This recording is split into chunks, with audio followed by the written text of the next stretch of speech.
אני מוטי, אני דוקטור לפיזיקה, עובד באליסרה. הלכתי לטיפול בעקבות מצב שלא היה לי מה להפסיד. בעיה של אולקוס שנמשכה במשך כבר 10 שנים, שהלכה והחריפה.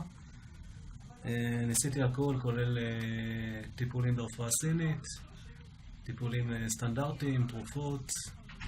זה בא והלך והחריף. במקרה ראיתי את המודל של אורן בצומת גאה, אמרתי מה יש לי להפסיד, הלכתי לנסות, למרות שאני לא הייתי הכי מאמין בנושא הזה.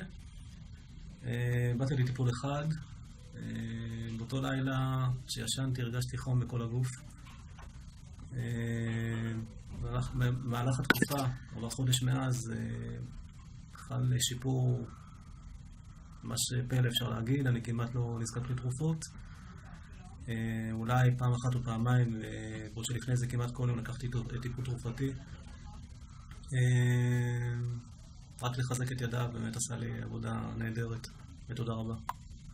אוקיי. אני מאפשר לפרסם את זה בכל מקום שידרש.